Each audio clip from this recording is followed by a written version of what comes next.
tidak mungkin satu negara bisa maju kalau rakyatnya bodoh dan miskin.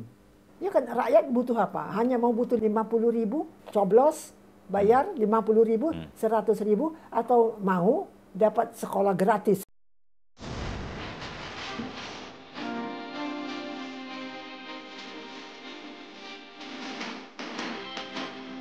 So this is where I work. You know, I like a problem, so I choose something which is a crucial issue, a provocative. Di sini kawan-kawan kita nantinya akan memaparkan tentang terobosan-terobosan baru dalam hal Pemikirannya sudah nih seorang pengacara terkenal, seorang wanita pengacara. Concentrate. Go.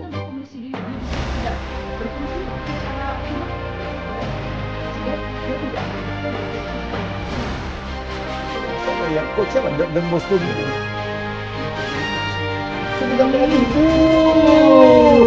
Ada salam loh. Ibu Smita Tobing, terima kasih. Yes.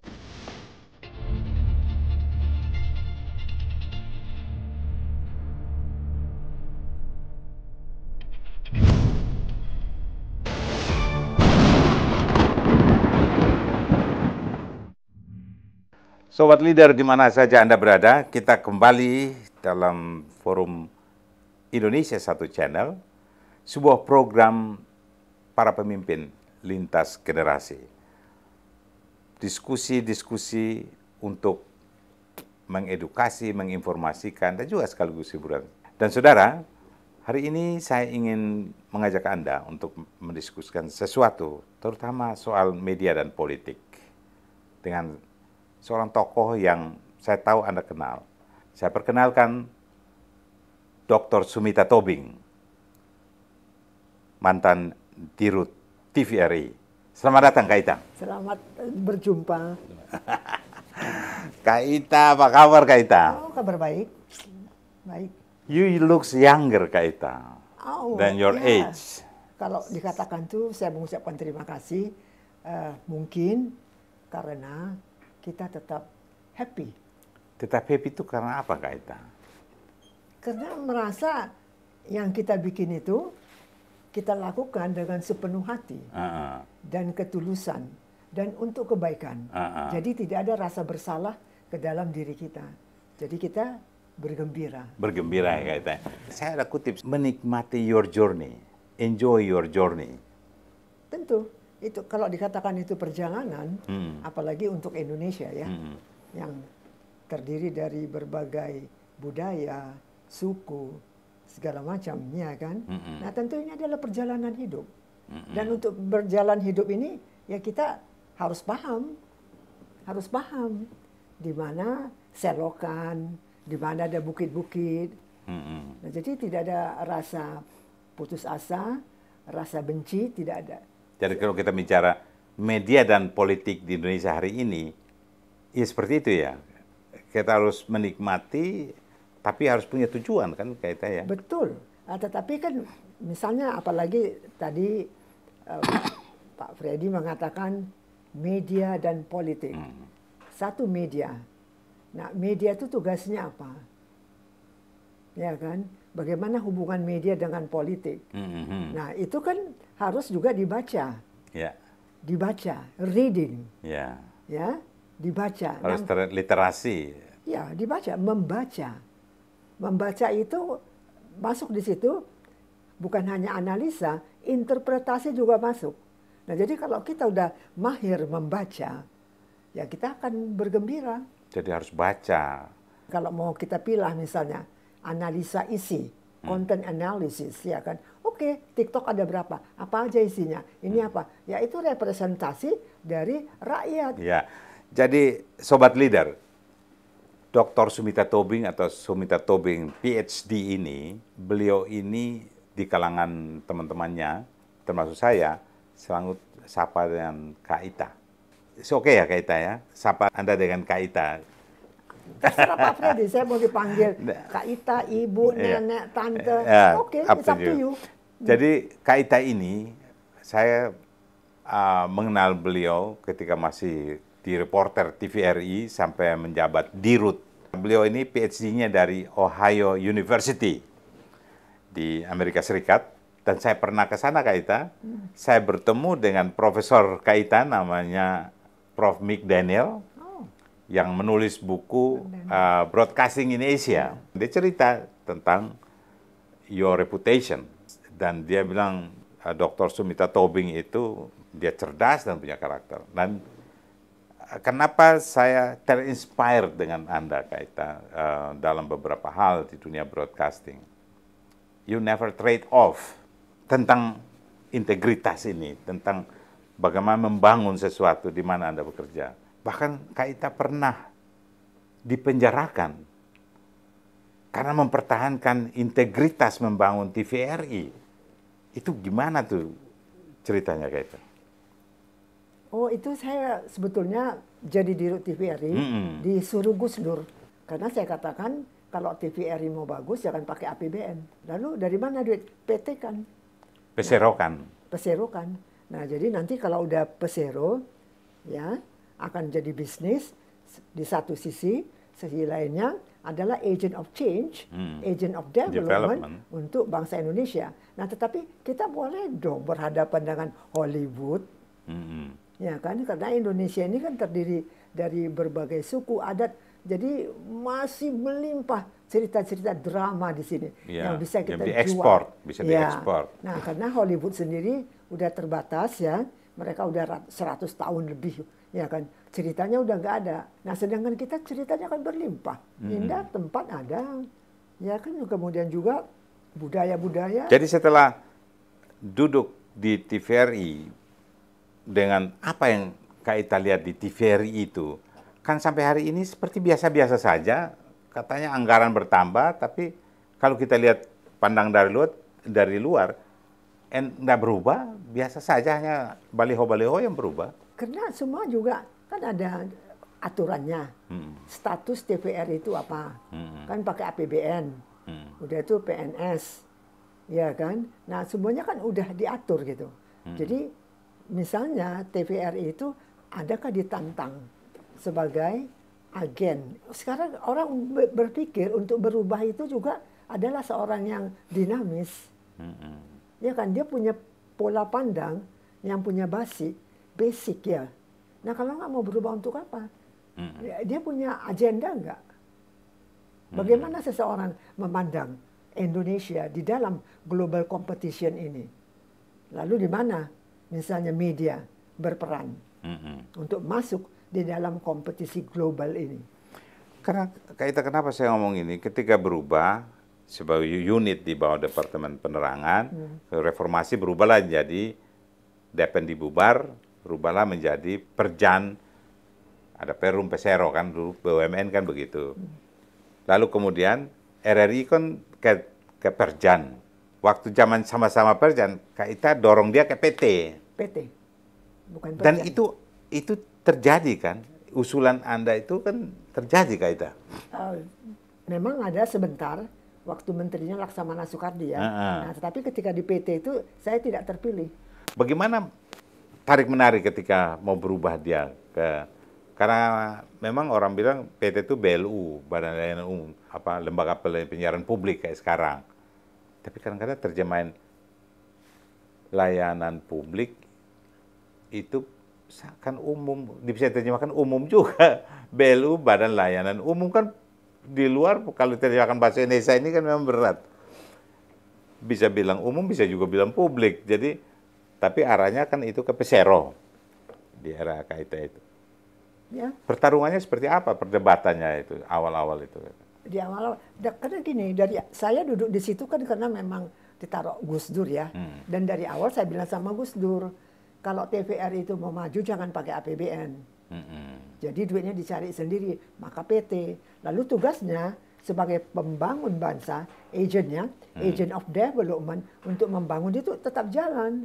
Nah, tetapi yang di sini butuh duit, gapai pakai APBN. Lalu saya paparkan, nah bagaimana misalnya seperti Hollywood membuat industri film, ya banyak uangnya. Begitu juga Korea masuk. Jepang masuk, kan film-filmnya masuk kemari. Nah, kenapa kita tidak jadi eksportir juga? Film-film seperti hiburan, Ya kan bikinlah orang Batak kawin sama orang mana? Orang NTT. Adatnya beda, berantem, tahu damai. Nah, itu kan bisa drama. Entertainment itu. Iya, bisa drama, bisa konflik, bisa kita jual keluar sana. Masa film India? Yang kita tonton. Nah, yang kita tonton. Nah, jadi itu yang saya sajikan kepada Gus Dur. Langsung saya ditaruh di situ duduk untuk mempetikan itu. Tapi sayang idenya ke Pesero itu kita tidak berlanjut di sana ya. Satu, tapi kan Peseronya juga sebentar kan, langsung keluar undang-undang penyiaran menjadi TV publik. Tapi Anda merasa dikorbankan di situ oleh anak-anak? Karena kita bisa dibawa ke pengadilan kan akhirnya. Enggak ada urus. Ya saya kan tahu. Ya. Saya kan tahu ya kan. Artinya TVR itu kan saya kenal dan saya juga dibesarkan di TVR, jadi saya tahu. Jadi saya kalau dibilang saya dikorbankan enggak. Nah kenapa? Cara pandang. Kita bisa korban karena cara pandang orang berbeda dan. Ya, cara pandang saya. Cara pandang saya adalah membawa ini ya menjadi maju. Begini deh, saya di Ohio University, saya cek ada mata pelajaran membawa pesawat penumpang 2. Lalu saya cek di administrasinya siapa yang ngambil mata pelajaran itu. Ternyata petani-petani yang di sekitar Ohio itu. Saya pergi ke petani itu.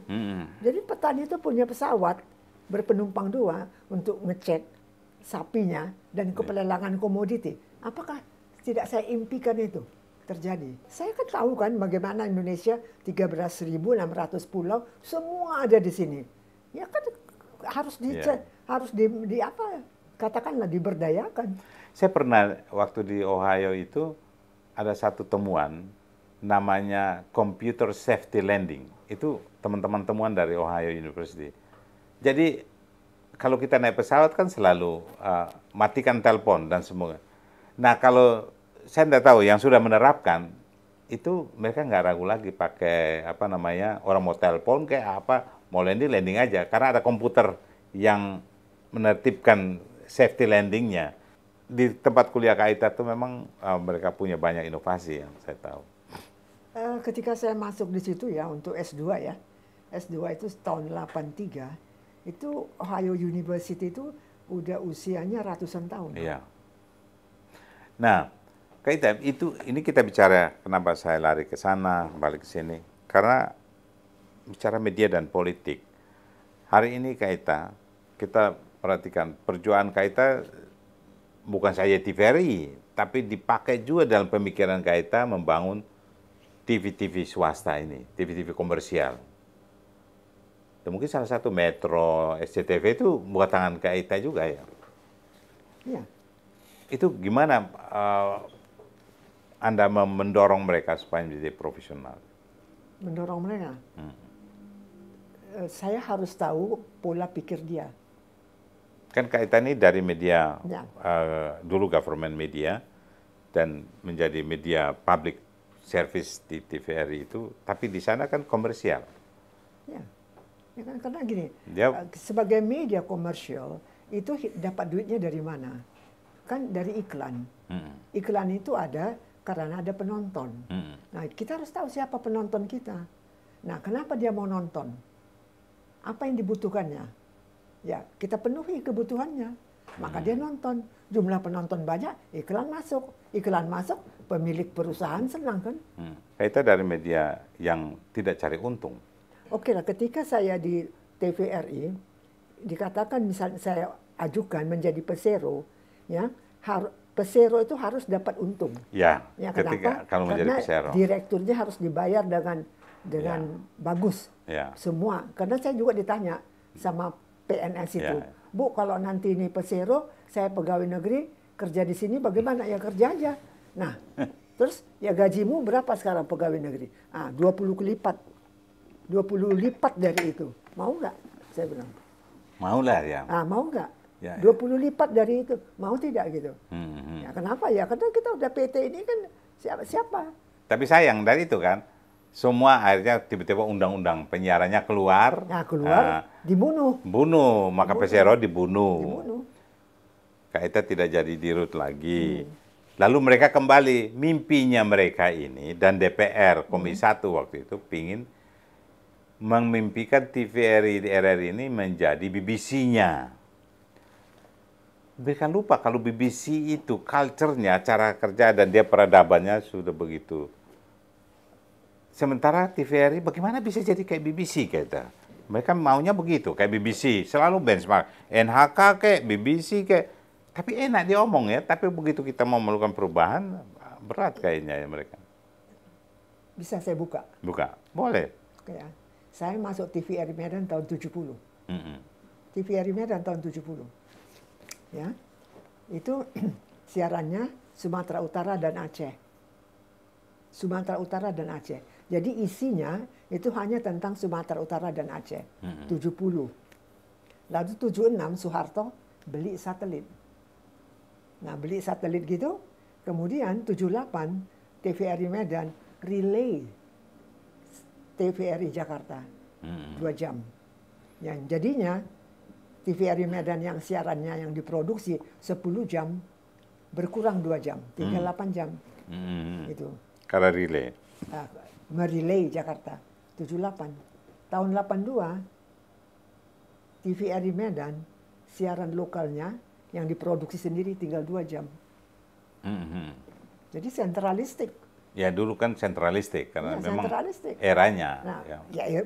satu era, tetapi media itu adalah is an agent of change, Ya. agent of development. Takutan. Bagaimana mau membangun kalau medianya tidak melakukan change? Tapi sekarang sudah change, sudah perubahan, sudah reformasi.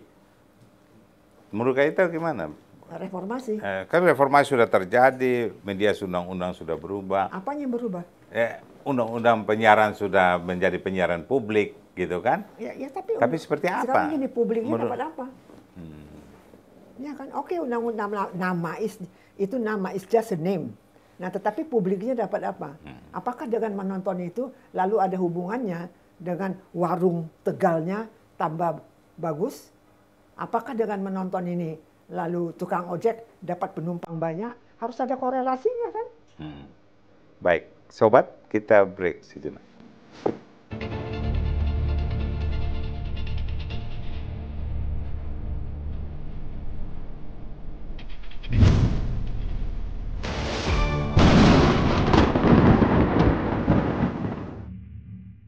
Sobat Leader, Anda masih bersama kami dari Menara Kartika Chandra, Jakarta. Bersama Dr. Sumita Tobing. Sekarang ini partai-partai politik, pimpinan partai politik, kaum kapitalis ini, mereka punya TV, media. Bahkan kalau undang-undang penyiaran itu, tidak boleh namanya kepemilikan ganda. Tapi jalan aja. Kepemilikan, jadi monopoli dihapus, katanya di undang-undang itu, tapi monopoli itu kan monopoli itu. Punya TV, punya koran, punya online, punya semuanya. Ya kan?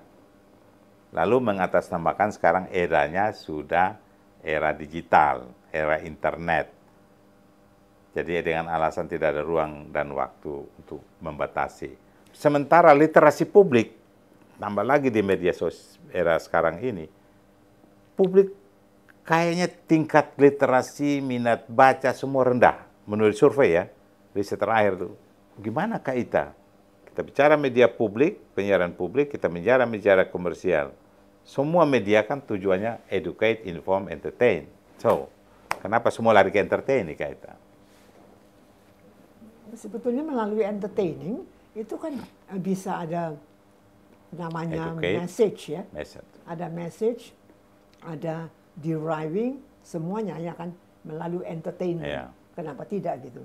Nah, tinggal lagi sekarang paket entertainment itu apakah memuat pesan-pesan bagaimana orang mau berubah untuk maju. Tapi kalau kita lihat faktanya gimana? Sekarang realita di media. Dalam hal fakta. Broadcasting ya itu yang apakah entertaining itu semua media komersial itu mereka melakukan itu yang seperti itu. Kalau misalnya itu dilakukan, tentu kan kita tidak berutang banyak kan. Ya kan, tentu pengangguran tidak akan ada. Tentu kita tidak impor beras. Ya kan, kita tidak impor kedelai. Artinya sudah cerdas semua. Nah ini kan semuanya harus cerdas ini kan. Jadi rakyat kurang cerdas, termasuk dalam pemilihan masih berharap pada serangan fajar, serangan pagi, money politik, identitas, kelompok, agama, segala macam itu karena gagal siapa ini Kak? Pengelola siapa? Medianya atau? Ya karena gini, kalau dikatakan medianya, ya kan media juga dia bisa menjadi pengurus partai, ya kan? Tidak dipisahkan, tidak dibedakan, ya kan? Jadi antara kepentingan politik, ya, kepentingan bisnis, kemudian dengan si rakyat tadi, nah itu kan tidak tajam, tidak jelas, ya mau kemana? Oke, kuasailah media untuk menguasai apa? Ekonominya, bisnisnya bagus. Nah, tetapi apa mungkin bisa media itu menjadi agent of change, agent of development untuk membangun ekonomi? Apa itu tugas semua media massa? Tugas semua media massa Ya, termasuk media kalau broadcasting? media massa tidak bertugas untuk itu, lalu siapa yang akan mengisi iklan dia? Iklan itu berkembang karena ada consumer yang membeli produk. Nah, siapa yang membeli produk itu? Consumer. Nah, kalau konsumernya nggak punya uang, pengangguran, begini, kalau kita berbicara tentang bisnis, kan harus ada daya beli rakyat, ya kan? Nah, rakyat punya daya beli, kenapa? Ya karena ekonominya bertumbuh. Nah, jadi yang namanya TV swasta juga punya kepentingan untuk menumbuhkan ekonomi rakyat. Ekonomi rakyat ini bertumbuh karena ada kebijakan dari pemegang kebijakan, pemerintah sendiri. Jadi ini satu lingkaran yang punya hubungan yang harus saling menopang. Tidak mungkin yang satu mengeksploitasi, yang satu nggak akan jalan. Faktanya yang kayak kita lihat gimana Ya sekarang belum, ini? masih belum nyampe ke situ. Belum nyampe kan? Belum nyampe ke situ. Nah itu kapan sementara kayak mau pemilu kita mau contoh ya siaran pemilu kita pingin supaya pemilih nanti ini cerdas, jauh dari money politik, jauh dari intimidasi, tekanan sosial, agama dan sebagainya. Dia punya kebebasan, free will untuk memilih, menggunakan logiknya kan kita, untuk memilih bahwa dia mesti pelajari ini calon ini, baik calon presiden maupun calon anggota legislatif. Kan tidak, jadi begitu mereka duduk, wah dia membawa, ini bisa nggak ini bagaimana media memainkan ini? Untuk sampai ke situ, medianya harus dicerahkan dulu. Nah, kamu kerja di media, iya. Apa tugas kamu? Oh, saya manajer. Berapa gajimu di sana sebagai manajer? Oh, saya 20 juta. Nah, kalau ini berkembang pertumbuhan ekonomi, 50 juta gaji kamu. Ya. Harus berani itu. Ya, harus begitu. Nah, jadi dalam tempo kalau bekerja 10, 15, atau 20 tahun, kamu sudah aman, sudah semua ada. Ada nggak pemikiran sampai ke situ? Nggak ada kan? Padahal itu harus bisa kita bikin. Nah bagaimana itu di komersial mau tanya begitu, bagaimana mau tanya di media? Karena kita membagi media komersial, media public service oleh pemerintah. Media lembaga penyiaran publik yang dibuat undang-undang itu, kayak RRI TVRI lah. Jadi seolah-olah tugas mencerahkan itu ya tugas RRI TVRI. Tapi tugas mereka itu bagaimana itu bisnis yang harus mendatangkan masukan. Kalau dikatakan dua kutub ya, dua kotak begitu ya. Yang ini boleh katakan iklannya, iklan bisnis. Nah, yang ini publik, ya.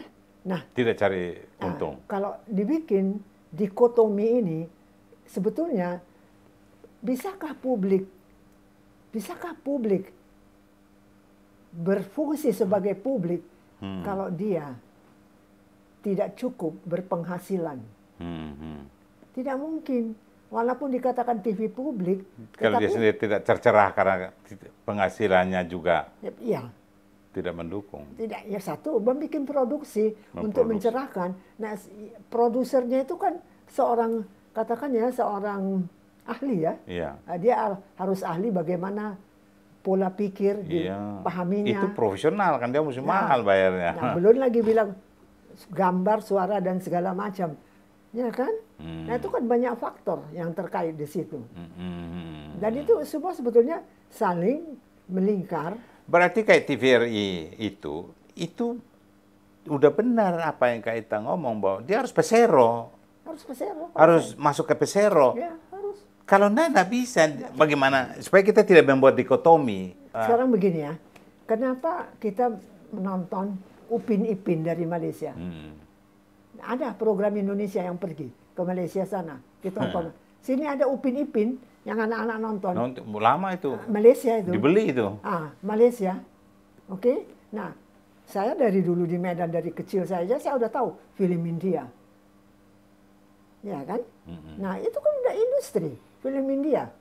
Itu kita ngomong tuh mungkin 10-15 tahun lalu. 20 tahun lalu kali ya, 20-25 tahun lalu. 25 tahun lalu 25. film India. Iya. Artinya begini, Kat. Era itu, ini sekarang ini ketika media baru muncul, semua yang ada di Republik ini bisa dijual ke luar negeri. Bisa. Culture, bahasa, musik, dan semuanya bisa dijual. Tapi kalau kita begini terus, partai politik pun juga hanya urus bagaimana memenangkan pemilu. Ya sudah, sekarang Pak Freddy tugasnya untuk mencerahkan para politisi. Kasih tahu sama mereka. Yes. Ya kan, jadi para politisi ini juga, inilah tugas kita nih, lewat media ini. Ya, jadi para politisi, partai politik, ini harus kita beritahu, kita kasih tahu. Ya kan, kita ini punya potensi yang sangat kuat untuk bisa maju. Artinya para pimpinan partai, para pimpinan media, mereka harus cerdas dulu. Sehingga ke bawahnya itu baru belajar, jadi dia kan harus jadi role model. Begini ya,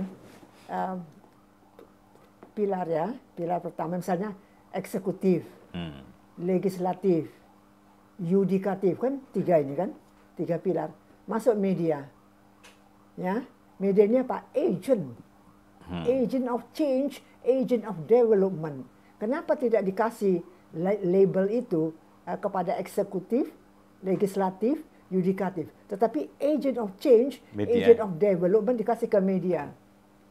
Itu di Amerika begitu. Agent dia. Ya kan agent dia. Dari itu kita ngomong ikut begini, tapi kita tidak ada upaya. Nah itu mulai dari mana? Undang-undang berarti ya. Mesti mulai dari kita lah, dari siaran-siaran begini. Yeah. Nah, tetapi siarannya juga harus bisa diikutin, dinikmatin, dipahamin, dan dilihat bahwa memang ide yang dikemukakan itu memberi dampak untuk hidup dia yang lebih baik. Ya kan pastilah orang tercerahkan. Iya. Ya kan? Kayak kita lihat ya, Kak, saya tuh kaget tahu Vion TV India. Luar biasa keren ketika perang Rusia Ukraina. Mereka masuk ke dalam dan mereka bahkan CNN saja ketar-ketir. Munculnya luar biasa, tapi mungkin akhirnya agak turun. Kan saya lihat mungkin ada pengaruh politik juga. Jadi, tapi begitu dia masuk, itu keren, Kak Ita, analisisnya tajam-tajam semua. Nah, tapi mereka ketika down itu ada satu, BBC mengeluarkan rekaman Presiden Modi ketika dia masih kampanye pembantaian terhadap tahun 2002 terhadap etnis kelompok Islam di sana. Jadi itu dikeluarkan dokumen itu, bahkan seolah itu desain mastermind-nya Modi. Wah itu semua keroyok kita, keroyok si BBC. Semacam ini, saya kira itu perang media ya. Itu ketika kita muncul, kita udah siap bahwa pasti ada media lain yang sikat juga. Dia mau ambil peran kan. Nah, itu menurut Kak Ita gimana? Bagaimana kita sampai ke situ? Artinya kita harus cerdas dulu kan begitu. Yes. Itu main perang itu. Agent. Ya. Agent of change, agent of development.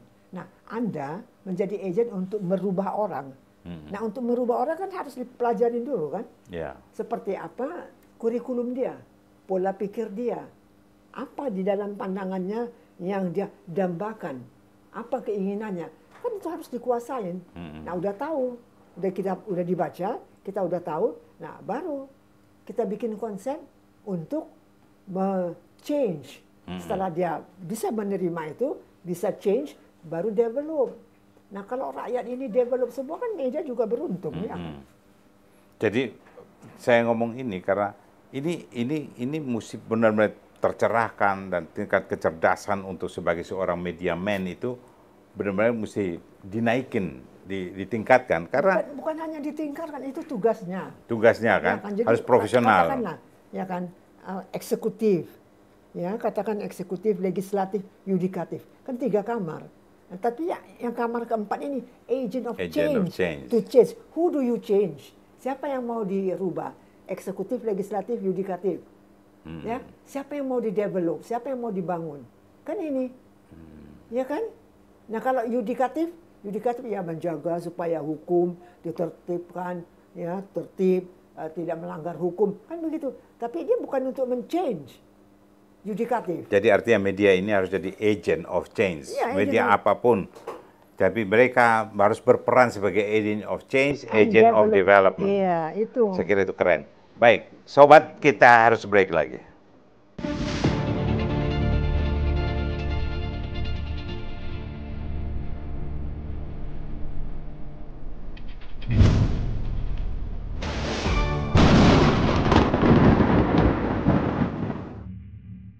Sobat Leader, masih bersama Dr. Smita Tobing. Baik, Kaita, kita akan coba mengupas ini pencapresan ini. Karena ini tanggung jawab kita juga nih. Betul. Kita harus ikut mencerahkan publik untuk memilih yang mereka cerdas, untuk memilih orang yang tepat. Orang yang cerdas juga untuk memimpin kita semua. Ketika dia sudah memimpin, 5 tahun memang, karena konstitusi bilang begitu. Keputusannya yang diperlukan. Betul kayaknya? Tentu materi kampanyenya oleh si calon presiden itu haruslah sesuai dengan kebutuhan yang diperlukan oleh para pemilik suara untuk memilih. Nah, jadi berarti sebetulnya calon presiden harus mengenali siapa pemilihnya. Nah, yang kita lihat kan sekarang masuk ke cover awal pendahuluan untuk mencari pasangan cawapres. Katanya yang menentukan cawapres ini. Apa betul ini? Itu tergantung ya. Kalau dikatakan yang menentukan cawapres. Nah, itu tergantung dari kekuatan, ya kekuatan image yang sudah ada dari si capres tadi itu. Kekuatannya gitu.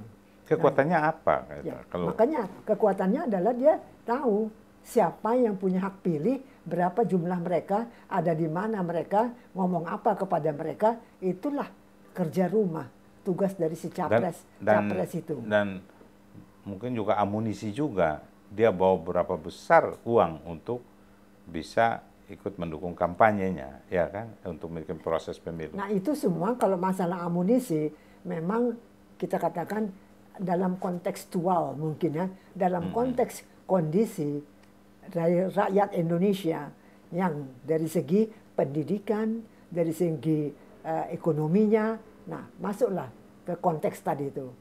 Nah, tetapi kalau dari segi katakan satu negara yang harus dipimpin untuk maju bersaing dalam global kompetisi ini, ya si capres harus tahu.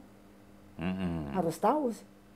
Dia menjadi pemimpin itu bukan saja memimpin hanya Indonesia tapi dunia. Dia perannya jadi apa konsep-konsepnya. Beginilah, kita vaksin untuk COVID aja masih impor dari luar. Penduduk kita 270 juta. Atau katakanlah beras saja masih impor, kedelai masih impor. Orang makan 3 kali sehari, 270 juta. Nah ini pemimpin ini harus tahu, nggak mungkin. Tapi sekarang yang mereka perdebatkan, saya baca di covernya, Anies Baswedan mengkritisi infrastruktur jalan yang dibangun Jokowi banyak, mobil listrik, ya kan, dan macam-macam lagi, bahwa itu hanya mubazir dan sebagainya. Ini kan belum masuk di dalam pembuktian fakta, tapi dia juga begitu kampanye dia harus tunjukkan solusinya seperti apa, pastikan akan ditanya. Kalau Anda jadi presiden, Anda harus gimana supaya tidak mubazir atau tidak rakyat, karena sekarang rakyat menikmati dengan jalan bagus. Ini gimana? Dan Jokowi sendiri dia punya elektabilitas, popularitas dan kepercayaan naik di atas 84%. Jadi agak sulit untuk melakukan attack untuk melawan mungkin calon yang diusung Presiden Jokowi. Artinya kompetisi di antara mereka, begitu. Nah, kompetisi di antara mereka kan tentu memperebutkan suara. Suara itu milik rakyat. Nah, jadi si calon ini udah tahu ngomong apa kepada rakyat supaya rakyat itu mau memilih dia. Kan begitu. Nah, ya udah dilihat statistiknya. Persentase dari rakyat ini tentulah pertama-tama dari segi tingkat ekonominya. Ya kan? Nah, ekonomi yang kaya begini, yang ini begini. Ya dilihat. Nah, ngomonglah si capres-capres itu untuk memenuhi kebutuhan rakyat tadi itu. Tapi memang semua ini kan yang ditentukan kan partai politik yang berperan ketua-ketua umum partai. Calon baik DPR atau presiden mereka harus punya amunisi yang cukup signifikan untuk bisa memenangkan. Sebetulnya ada dua pendekatan ya. Kalau dikatakan amunisi, nah amunisi itu dalam bentuk apa? Apakah amunisi itu berarti punya uang untuk membeli suara rakyat? Itu satu. Apakah amunisi itu dia punya konsep untuk membangun rakyat itu sejahtera? Jadi ada dua. Nah sekarang tinggal pertanyaan, rakyat itu pahamnya apa? Nah itu harus kita tahu. Nah mungkin partai politik juga tahu. Rakyat Indonesia ini tingkat pemahamannya atas haknya sebagai rakyat begini, begini, begini. Nah itu dilihat di situ. Nah tetapi semuanya kembali lagi kepada rasa sebagai seorang pemimpin dari partai politik. Bagaimanapun harus sadar bahwa Indonesia ini satu negara yang sangat kaya sumber daya alamnya, ya, yang punya potensi untuk menjadi negara maju. Apakah itu tidak menjadi panggilan batiniah dari calon-calon dari partai politik ini? Tidak akan mungkin satu negara bisa maju kalau rakyatnya bodoh dan miskin. Kenapa Cina dalam 20 tahun Xi bisa bikin Cina investasi di mana-mana? Investasi di Amerika, Timur Tengah, Latin Amerika, di Afrika. Hanya dalam 20 tahun. Nah, dia paham. Kenapa? Nah, makanya ketika dia memulai namanya pembangunan ekonomi, dia mulai dari rumah-rumah rakyat. Membangun satu, katakanlah, membuat sepeda motor. Ya, dia bukan bangun, tunjuk satu orang, bikin pabrik sepeda motor, tidak. Oke, di rumah sini bikin roda, di sini bikin tangki, di sini bikin bannya. Terus sampai nanti di akhir di rumah ini baru di assembling semua. Nah kenapa? Dia paham. Tidak mungkin satu negara bisa maju kalau warga negaranya bodoh dan miskin. Nah ini Xi Jinping tahu. Nah ini yang kita harus belajar. Mari kita katakan ini kepada partai politik. Terutama karena kan partai politik yang bisa menentukan capres, caleg, pilkada. Ya kan ya kan jadi artinya itu presiden atau para pimpinan mau pusat sampai daerah, dia harus mengenal rakyatnya. Dan kalau membangun sesuatu itu bagaimana semua terlibat. Kayak tadi Kaita bilang di Cina itu, memang saya pernah ke Cina ya, saya tahu bagaimana mereka akhirnya bergotong royong memainkan. Jadi kata gotong royong itu sudah dilakukan mereka itu. Itu karena apa yang tadi? Apa? Karena rakyatnya. Zepegin itu tahu tidak mungkin satu negara bisa maju kalau rakyatnya bodoh dan miskin. Nah, jadi begitu Ziping duduk, lalulah ekonomi dari rakyat, dari rumah-rumah dulu. Ya, lalu dengan dia terlibat di dalam ekonomi, membuat ban. Nah, itu kan udah pendidikan. Nah, dan seterusnya. Habis itu mungkin lagi barang-barang komoditi yang lain. Termasuk baut-baut kecil itu udah rakyat yang buat di rumah, kayak industri rumah ya. Nah, kenapa? Penduduk dia 1 miliar. Ya di Korea juga begitu, kayak mobil Hyundai segala macam itu. Kita ke sana, oh ada yang buat karetnya. Iya. Nah, begitu. Di rumahan ya benar. Nah, jadi kita. Tapi sini juga sudah mulai kok kita di Indonesia makanya ini. Mudah-mudahan ini lebih masif. Kita dorong, kita bantu, kita doronglah, dibantulah, iya kan, pemahaman itu, sadar gitu kan. Tapi masih kuat monopoli ini di Republik ini. Itu monopoli itu kan cuma pola pikir ya. Pola pikir, oh kalau aku monopoli, aku yang kaya, aku yang begini. Seberapa sih yang dibutuhkan? Iya kan? Stres sendiri. Iya kan? Nah kalau, oke, kamu kaya, tapi kamu juga nggak bisa menikmatin. Bisa nggak naik sepeda, begini, melihat udara gitu. Ya takut dirampok orang, ya nggak? Rumah ditutup penuh. Nah jadi disinilah artinya pola pikir, pola memandang yang memang ya harus kita bantu.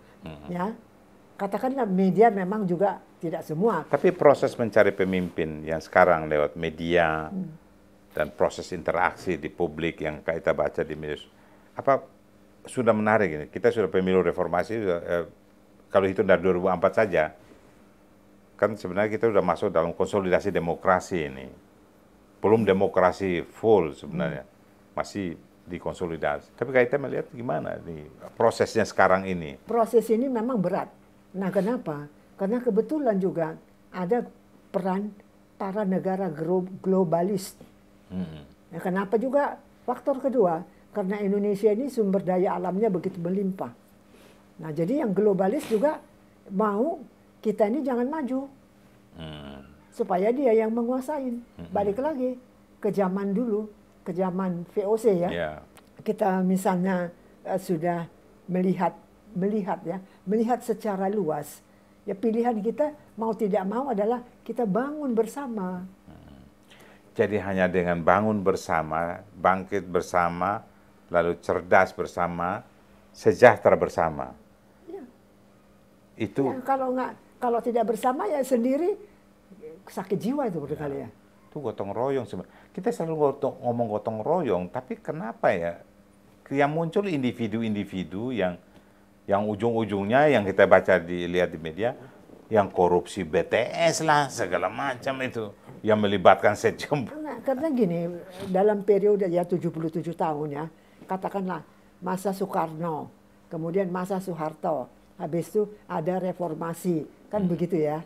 Nah, ini sambungannya itu kan tidak berjalan, tidak berjalan dia, ya kan, dan tidak berjalan, dan kebetulan tidak beruntungnya adalah adanya tiba-tiba global competition. Emangnya negara globalis suka melihat kita maju pinter, kecuali kalau negeri ini sumber daya alamnya nggak ada, belalang pun tak hidup. Tapi Cina juga dulu tidak diharapkan untuk maju kan, tapi dia bisa maju jadi global competition. Tapi tahu nggak, Ziping koruptor ditembak mati.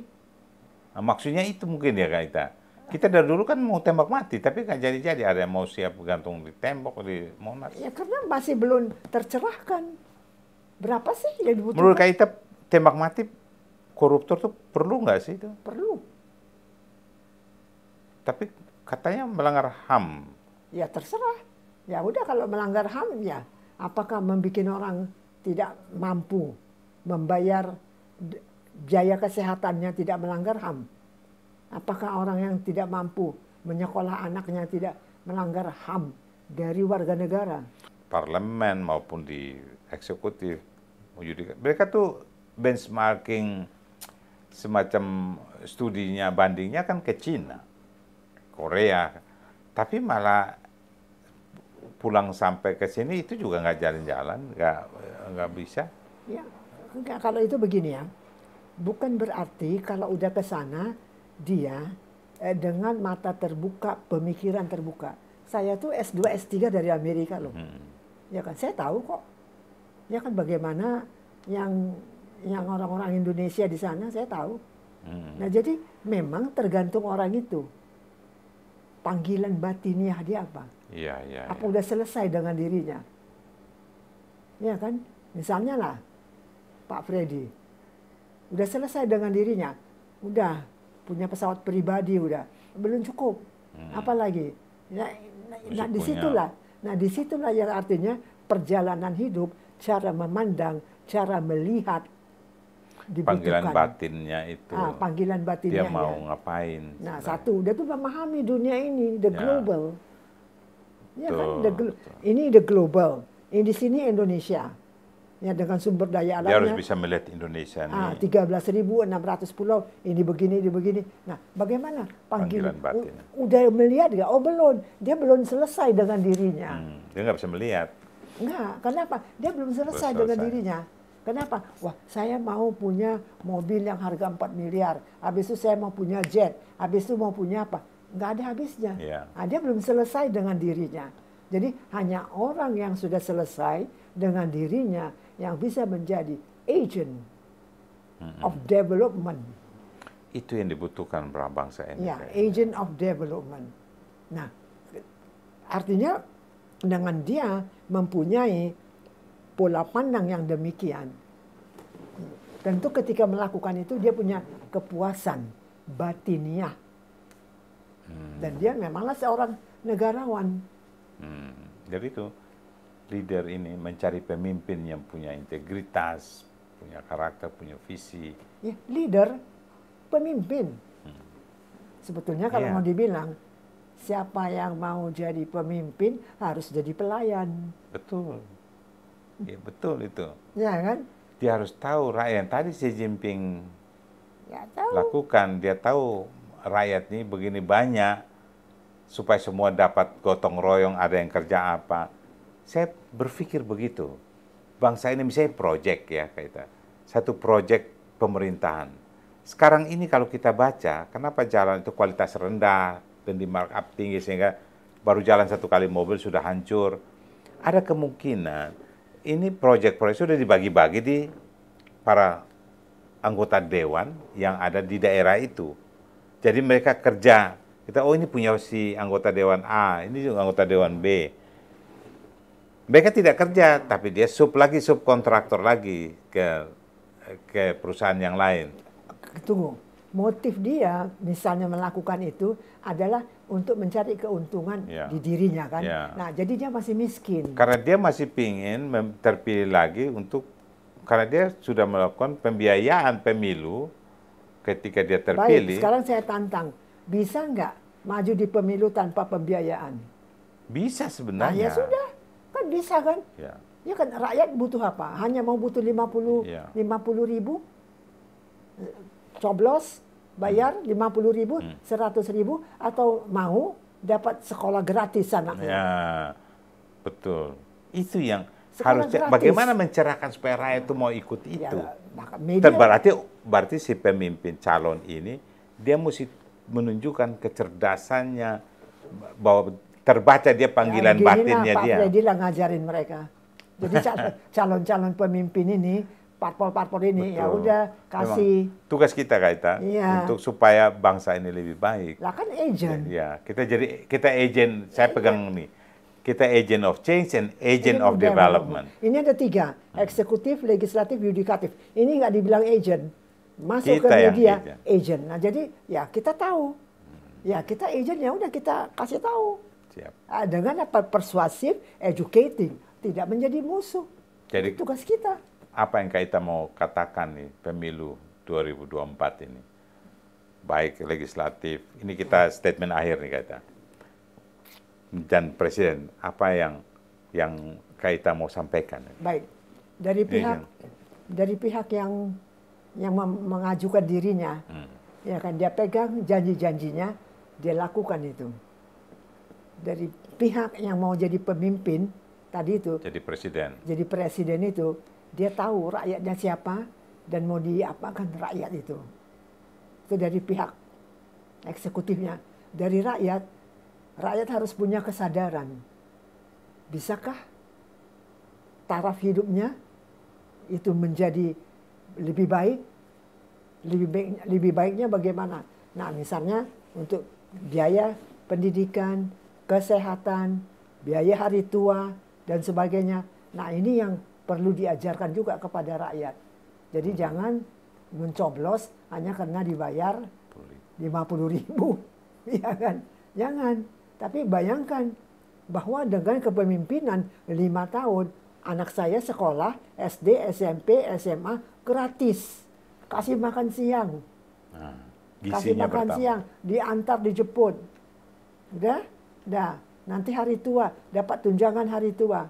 Nah, coba ini kalau rakyat tahu semua. Kita mampu lah. 13.600 pulau. Apa yang nggak ada di negeri ini? Apa yang nggak ada? Apa yang nggak ada? Gandum aja diganti dengan itu tanaman yang baru sekarang digalakkan, bukan bulgur ya. Sorghum. Sorghum. Dan lebih gampang lagi nanamnya. Iya. Apa yang nggak ada? Sekali tanam seterusnya dia tumbuh mau terus. Mau bikin baterai, itu litium ada tuh bahannya. Dan sudah dilakukan Presiden Jokowi sekarang. Nah, semua ada. Nah, jadi dengan keadaan yang semua begitu, ya apakah partai politik dengan pemimpin-pemimpinnya ya kan tidak mendambakan bahwa yang negeri ini Republik Indonesia ya menjadi negara yang sejahtera. Ya kan, coba lihat itu. Ya. Singapura. Great, Kaita. Jadi semua calon pemimpin, pertama dengar suara batinmu bahwa kamu adalah pemimpin rakyat. Bagaimana mencerdaskan rakyat, mengikuti proses secara cerdas, tidak berupaya untuk berjanji untuk tidak ditepati. Dan dengan demikian rakyat akan cerdas melakukan hak pilihnya, menggunakan logika yang cerdas tanpa harus dibayar. Demikian saudara, 1 jam bersama Dr. Sumita Tobing, saya Fridindolo dari Menara Kartika Chandra Jakarta, Indonesia 1 Channel. Terima kasih, Kaita.